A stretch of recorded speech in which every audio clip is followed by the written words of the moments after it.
Olá pessoal, como vai? Tudo bem? Aqui Pastor Carlos, hoje dia 25 de dezembro de 2022, é Natal, viva o Salvador, Ele nasceu, e glórias a Deus porque Ele também morreu, e não para por aí, porque Ele ressuscitou, e porque Ele ressuscitou, Ele nos deu um livre acesso ao Pai. Nossa relação com Deus pôde então ser restaurada, porque Jesus refez o caminho que havia sido perdido. Hoje nós estamos falando sobre o livro de Judas. Segundo os historiadores, Judas vem ser irmão de Tiago e provavelmente Tiago, irmão de Jesus, o que o faria então irmão também de Jesus. É lindo, apesar de muito pequeno, apenas um texto, apenas um capítulo, essa carta que Judas escreve para a igreja do Senhor, ela já começa de maneira especialmente poderosa. Pense comigo que o nome desse escritor, o nome dessa carta é Judas. Poderia ter ficado marcado como Judas, aquele que traiu Jesus, aquele que fez tudo que não devia e que foi usado pelo inimigo. E aí pode ser que na história da humanidade esse nome ficasse completamente marcado apenas de maneira negativa pelo fato de ter sido Judas aquele traidor de Cristo Jesus, mas esse livro já começa de maneira poderosa, refazendo e abençoando esse nome, Judas, amado do Senhor. O livro começa, a carta começa, Judas, servo de Jesus Cristo, irmão de Tiago, aos chamados, amados em Deus Pai e guardados por Jesus Cristo. A misericórdia, a paz e o amor vos sejam multiplicadas. Que mensagem que já começa de maneira poderosa. Agora, note comigo que o Judas ele escreve então, falando muito fortemente, ele começa no versículo 3, falando, chamando a nós, nos exortando, nos chamando, dizendo, exortando-vos a batalhardes diligentemente pela fé, que uma vez por todas foi entregue aos santos. Ele está nos exortando a não desfalecermos diante das situações, a não desfalecermos diante das dificuldades, a não desfalecermos, a não falharmos diante das lutas que se apresentam a nós. Ele está dizendo que a nossa luta, que nós precisamos batalhar e batalhar diligentemente pela fé, uma fé que foi entregue a nós, foi entregue aos santos. Depois, Tiago vai chamando a atenção e ele fala sobre um grupo de pessoas, ele faz algumas apresentações, ele lembra inclusive que o povo de Deus, o povo de Israel, na época ainda, quando eles saem do Egito, mesmo tendo Deus tirado aquele povo, permitiu que eles morressem no deserto, porque eles não apresentaram fé, eles falharam em entender, em conhecer e reconhecer o Senhor e suas obras no deserto e foram ficando para trás.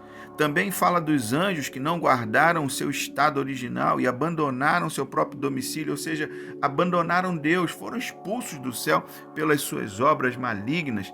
E ele segue dizendo que desde aquela época a igreja do Senhor já lutava contra conceitos humanísticos, conceitos mundanos, e que havia no meio da igreja do Senhor, assim como hoje, existiam pessoas que não que estavam no lugar errado, porque não tinham nada a ver com o grupo, mas estavam ali justamente para fazer o mal, para criar divisões, para criar dissensões.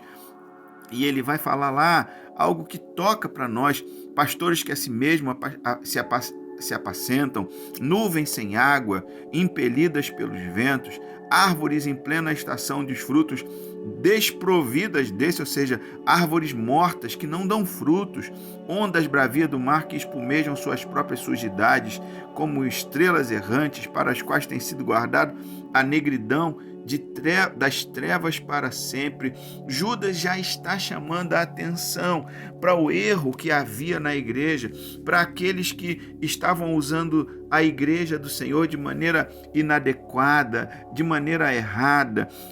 No versículo 16, ele segue dizendo, entre outros, são aduladores dos outros por motivos interesseiros. Gente que fica adulando, você já deve ter conhecido alguém assim, que adula o outro. Eu não falo de você não elogiar uma pessoa, nós podemos e devemos elogiar, valorizar aquilo que as pessoas têm de bom. Nós precisamos fazer isso, faz bem, é bom, mas não podemos ser bajuladores, aduladores por interesses pessoais. É isso que Judas está dizendo. Agora, para finalizar, ele vai terminando esse livro, ele vai terminando esta carta, dizendo, vós, porém, amados. Depois que ele faz uma lista de gente que está fazendo tudo errado, de gente que está cometendo todo tipo de torpeza, todo tipo de pecado, ele inclusive chama de libertinagem, como alguns tratam a graça, não com responsabilidade, não tratam a graça pela graça, com misericórdia. A graça é de graça, mas é de graça porque foi pago um alto preço para que nós pudéssemos usufruir dessa graça, e não podemos então entrar nesse grupo de libertinos que fazem de qualquer maneira, que lidam com a graça sem o respeito devido que ela merece, porque a nossa graça é o Senhor Jesus.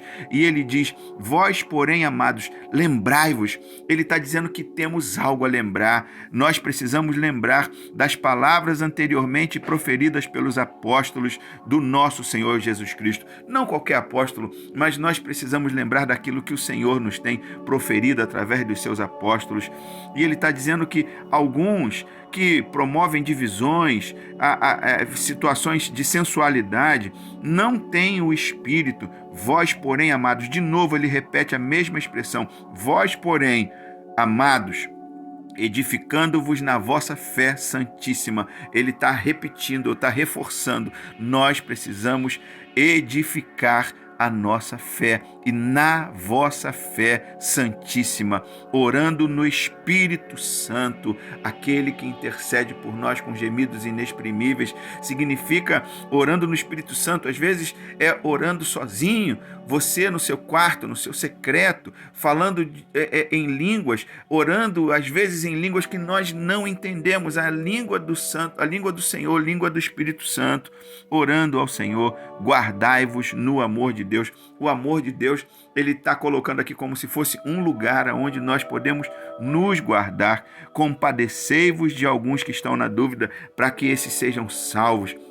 Sabe? E ele termina dizendo, aquele que é poderoso para vos guardar de tropeços e vos apresentar com exultação imaculados diante da sua glória, ao único Deus, nosso Salvador, mediante Jesus Cristo nosso Senhor, glória, majestade, império e soberania, antes de todas as eras e agora, por todos os séculos. Amém. Que o Senhor te abençoe, que esse dia do Natal seja um dia marcante para a sua vida, para a sua casa, para a sua família, que Jesus Cristo, assim como o anjo disse a Maria, descerá sobre ti o poder do Altíssimo, te encobrirá o Espírito do Senhor, sabe, que o Espírito do Senhor possa fazer nascer Jesus Cristo em você nesse dia e a cada dia que se seguirá. Que o Senhor te abençoe rica e abundantemente. Fique na paz, em nome de Jesus. Amém.